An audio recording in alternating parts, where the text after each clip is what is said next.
Good morning, buenos dias, boker tov. So, I am about to do the final quarter activation here. And for those of you guys who are new to these videos, I'm just setting you up here. Those of you guys who are new to these activations, the final quarter is after the full moon. It's the final leg of the monthly cycle. And I want to say it's my favorite. I don't usually have a favorite anything. However, I like this week the most, I think, out of the 4 activations, because this one is all about closing up the last cycle and beginning the new one. So it's kind of fun. It's like the in-between activation. So also, these activations have nothing to do with the moon other than we use it as a measurement of time.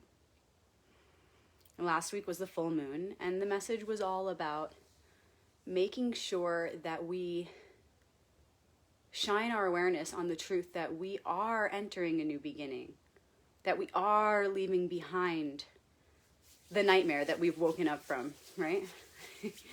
So that was just a little bit about that activation. By the way, you guys, I just realized right before I started this video that last week's activation was done privately. It was only visible to people who were friends with me. So I apologize for the first time in years that activation was not available to everyone, unless of course you follow me on YouTube. So in case that ever happens again, I do invite you to follow me on YouTube, youtube.com/RebeccaMagick. Just hit subscribe, and that way you will never miss out on an activation. So whoever got to see last week's activation, you were the special carriers of that message out into the world, as it was not available to everyone.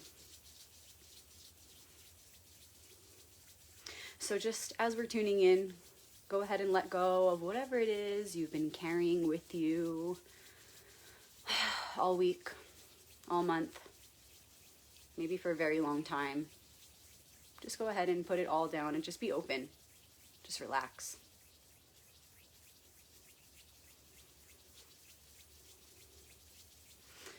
And then go ahead and let me know in the comments where you're tuning in from. And as always, I'm tuning in from the amazing Sedona, Arizona, USA. All right, so let me know in the comments where you're tuning in from. These activations are awesome. People tune in from all over the world, and we create this web of light together. So thank you for joining me. If you have a favorite group or a friend or a family member that you want to send this video to before we start, maybe you know of somebody who would like to join in on the opening of this portal right now, go ahead and share it. Otherwise, wait till the end and see if there's anyone you know who could benefit from receiving the message that is about to arise, or if there's anybody you know who could enhance the message of wisdom we're about to receive.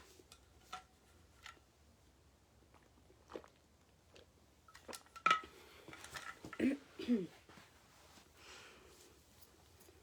I'm just setting up here. Got my starry blanket. So good to see you guys today, always.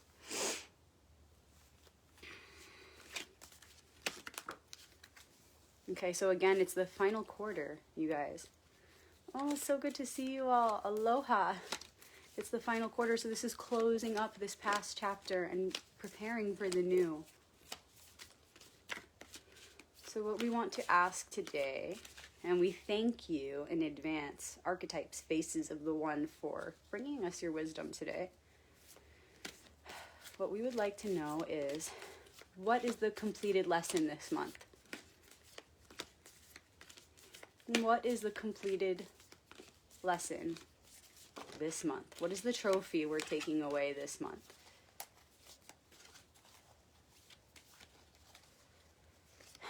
And how is it currently a challenge for us as we process this trophy that we just received, right? As we integrate this gift into our lives, what is the most challenging aspect for this week? The current challenge, which also can be seen as the gift. Okay. We're going to begin. So first card, what is the trophy that we're taking away this month? Okay, this is 7 of Wands, and Wands is the suit of fire, of spirit. And the message here is this: we don't know, these people down here that we can't see holding these wands, we don't know if they're with us or against us. We don't know. But either way, we're on higher ground, right? So we have the advantage here. One message that comes with this card is quality over quantity, right? He has one wand in his hand and there are many here, but it doesn't matter, because if he holds strong to that wand, which is representing spirit, right? If he holds strong to his values, his beliefs, then he will be okay. Okay, and the other message here is, it doesn't matter if someone or many people are with us or against us. We have to stand for our truth. We have to stick with our truth. We have to believe in ourselves, and we have to express that truth. Or sometimes it means not expressing it and keeping it within, but holding strong to it.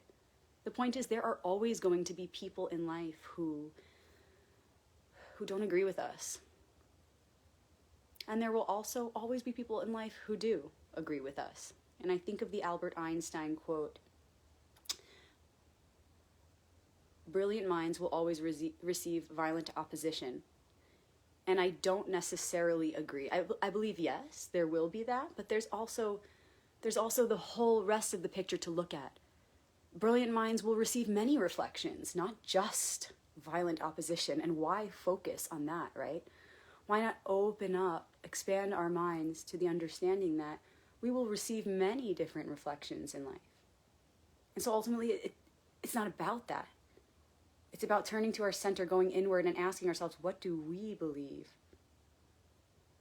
What do we know is our truth? And if we really know it, then it doesn't matter what kind of either opposition or cheering on we will receive. The truth is the truth. And our awareness of the response, or our projection, or our assumption of what the response is going to be, should not change what we believe, because our beliefs are our beliefs and our truth is our truth. And even if it's scary to speak that truth, or if we know 100%, right, it's not even like an assumption, if we know it's going to be received poorly, we still have to own it. We still have to stand by it. We still have to be it, and we still have to express it. The other thing is this about this card: we don't need to waste our energy fighting for our truth. Yes, we should know what our truth is. We should hold that frequency and carry on in that light. However, sometimes we fight too much to protect that truth. We end up wasting our energy, and then that's not for the highest good of the one, right? You still need to consider the law of conservation of energy. Sometimes it's best to quietly go about your way. So the point here is, yes, standing up for your truth, but not when it's unnecessary. Don't fight and waste your energy where your truth is never going to be received. Hold strong to it, but don't waste your breath. You know what I mean? So this is the lesson that we are taking away this month. This is the trophy we are taking away this month, okay? And today is about reflecting on how good have we been at this? How much have we really worked on this? How conscious of this lesson have we been throughout the month? And if you reflect on that and you say to yourself, oh, I haven't been really doing that. Well, today is your chance to catch up. So this is the lesson. Have you been fighting too much for your truth? Wasting your time, your energy, your breath on explaining yourself to people? Maybe it's all even just in your own head. Maybe you've been defending your own self too much. You know what I mean? So it's not just about other people. It's also about what's going on inside your own head. Are you having to prove yourself to yourself or to others? Or have you not been standing up for your truth enough? Have you just been too quiet? So it's about seeing that. Where have you been absolutely yourself and standing up for yourself and all that you believe in? And have you been doing that maybe too much or too little? So the point is, where have you been afraid to stand up for your truth, to speak your truth, or to even quietly go about your life in the way of your truth? Where have you been afraid to do that? Where can you do that more?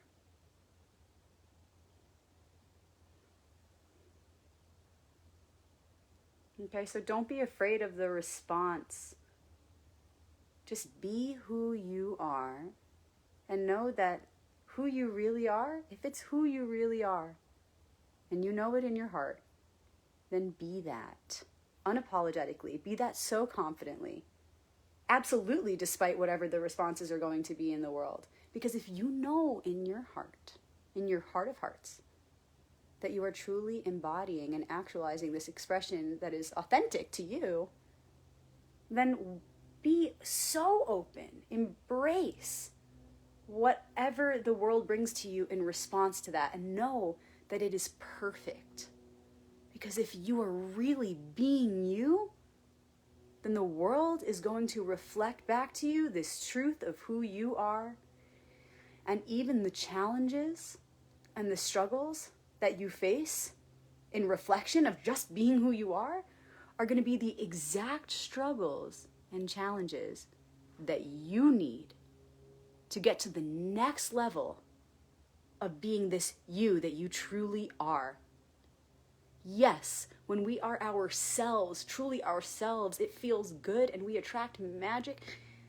But there will always be challenges and there will always be struggles. And rather than be afraid of that, we should trust that if we are being who we really are and doing our part, then those struggles and challenges that come are tailor-made for our path, for our growth, spiritually and psychologically.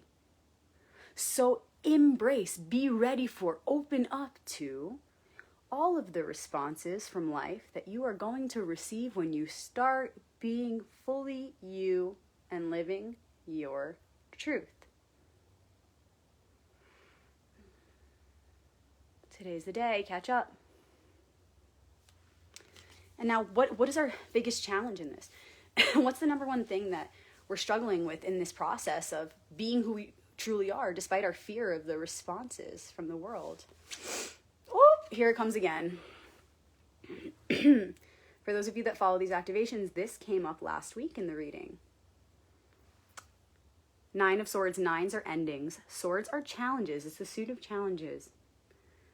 Okay, this one is all about, it's before the 10. Okay, 9, 10, begin again. We're at the ending, not the 10, begin again. And this one is all about waking up from a nightmare. Okay, we have some sort of anxiety or stress in our lives, and we're aware of it now. We wake up from that. We're aware of what's bringing us the stress.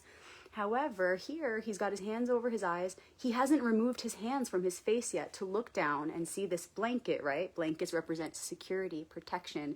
And on the blanket are all the signs of the zodiac and the rose. The rose symbolizes rebirth and eternal life, the eternal spring within. And the zodiac, of course, represents divine order. So the point here is we move from the 9 to the 10 by waking up from the nightmare and then remembering that all is in divine order. And we will get through this. And we will be able to release the old and make space for the new. We will work through the trauma. We will. We must. It's inevitable. We will work through the trauma of the challenges we've just gone through. We will release that and we will welcome the new. Okay, so this is the challenge as we go through this. As we begin to speak our truth, unafraid of the responses to come. In fact, not just unafraid, but excited for the next level that we're calling in, right? This is the challenge. We can't be fully ourselves until we stop worrying about everything we just went through, replaying that crap in our minds. Okay, so whatever it is you've been going through that has been your biggest challenge, know that you're over the worst part of it. You're well over that hardest part of it, okay? But you have to know this. And if you keep going back to thoughts about the past, and if you keep yourself thinking about all the horrible things you just went through, right, over the last year or so, then you are keeping yourself stuck in that old chapter. What we have upon us right now is not only the opportunity to begin a new chapter in life, we are receiving the opportunity to begin a new book. But if you keep on repeating the ending of the last book, we cannot start fresh. So this is the biggest challenge. We can't be who we authentically are, unafraid of the responses. If we're living in fear, if we're living in anxiety, if we are afraid of repeating the past, if we're holding on to a frequency of anxiety, then we are clenched. The jaw is clenched, the body is clenched. And as in one dimension, so in all. So if physically we are clenched up, it is a sign that mentally, emotionally, spiritually, we are constricted. And that's okay. Because that's a part of it. To the degree that we are restricted reflects the degree to which we can expand. So if you're in the darkness, know that you will soon be in the light. If you're in the constriction, know that you will soon be in the expansion. But it's up to us to do that work. So we need to unclench the jaw, the body, so that the mind can open up, so that the emotions can be released, so that the spirit can expand, so that psychologically we can grow. So stop thinking about how it went in the past. Oh, well, I tried to be myself, but that only brought me struggles in the past. I tried to be who I really am, but that only brought me more challenges. And this person didn't like who I really was, or that person didn't like my true self. So it led to, stress or anxiety or whatever. But you today are not who you were yesterday or who you've been all year. Okay, so you can't compare. And if you keep thinking of all the bad things that came of you just being yourself in the past, you're never going to step into that next level of who you are. So be unafraid of what's to come. Remember, the challenges that come with you just simply being yourself, the challenges that the world will offer you when you are in that space, are perfect.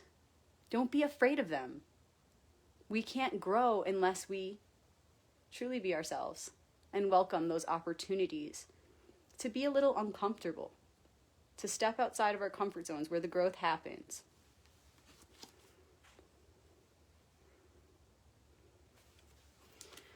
Okay, I'm going to pull one more card today.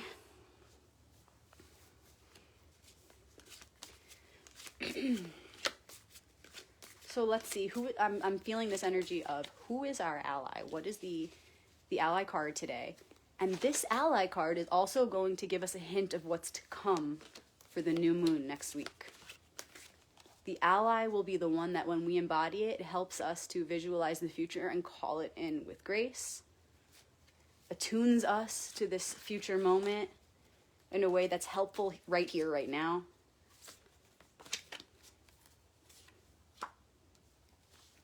And the ally is another 7.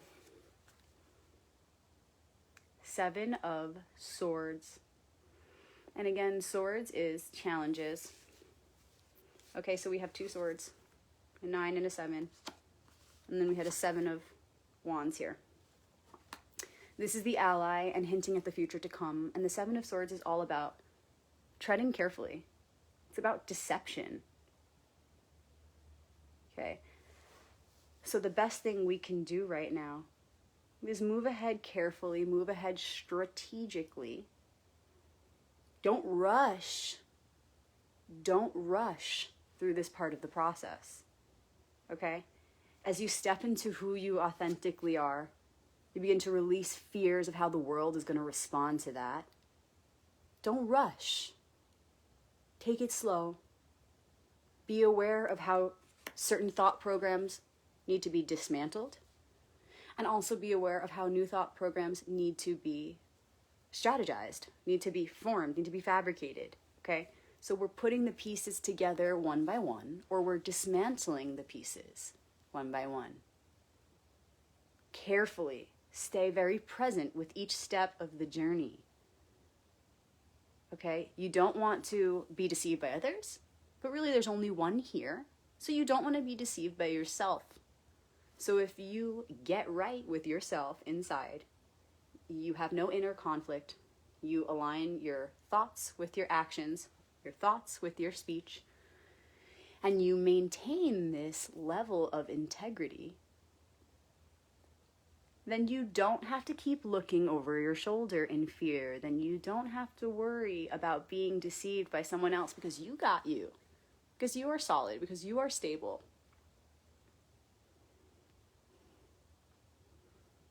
Okay, so as long as you are staying present with your process, you are keeping yourself aligned within, you don't need to be worried about what's going on behind your back, because you got your back. Okay, so tread carefully. Don't rush through this process. As you're releasing anxieties, you don't want to just shove them under the rug, okay? Because there's no way out here. We're all here in this together. We can't just like throw something out or brush it under the rug. Energy needs to be transmuted, right? Energy cannot be created or destroyed. It can only be transformed. So as we move through this process of becoming more ourselves, not worrying about the response from the world, releasing anxieties and fears of the past, we want to do it step by step. Don't cut corners. Don't rush. Savor this process, because it's about the journey. And we want to squeeze as much out of this as possible. That's why we're here. So let's make the most of each moment of this process so that we can A, know that we've done our best, know that we're doing our best, and feel good about that. And B, make the most of these lessons. Really commit to learning and growing together and individually. So take your time. Take your time with this process. Thank you guys for opening up this portal with me today. These are our cards for the day. Happy final quarter. We're almost done with this month. It's been a really powerful one. Oh my goodness. My Saturn return ended. It's a new life for us all. So thank you for opening up this portal with me. If you guys don't know, I do have a private group on Facebook called The Royal Path. And it's a pretty awesome group where we discuss archetypal awareness and actualization. I also have a group called Shabbat Crew, and this is more about Jewish mysticism and Kabbalah. And I share the mystical import of the current Torah story every week, so feel free to join us there. Thank you again for everyone who's bought my book and who's been sharing with me their journeys as they move through the book. So amazing. I love to hear about what you guys are feeling as you move through the story. I also have the first course completed on the Major Arcanum or Trump card. So if you've been wanting to learn tarot from a perspective such as this one, right? If you've been following these videos and you enjoy it and you want to be able to connect with the tarot in this way yourself, then go ahead and let me know that you're interested in the classes, and I'll be able to send you some information. They're all recorded, and they're about 60 to 90 minutes each. We have cards 0 through 22. The next course is beginning very soon, so I'm getting increasingly more excited about this course. It's going to be on the Minor Arcanum, so it's going to go really deep because, as you know, there are many more cards in the Minor Arcanum, and we go into the elements and deeply into the symbols, the lessons, and kind of just talk about how each of the elemental suits are a story within the story of the tarot. So I'm really excited about that class. All classes will be live on Zoom weekly, and they will be recorded, just like the first course. And you will be able to purchase the recordings or join us live, whatever you prefer. So I will share that information with you guys shortly. Thank you again for activating this message with me. And if there's anybody you know who could benefit from this message or who could enhance this portal with us, please go ahead and send it to them. Again, today is the final quarter moon, and the moon is just reflecting something that's happening inside of us and behind all things. So how can we capitalize on this alignment and progress together as one? Thank you guys for joining me. I'll see you soon. Shalom!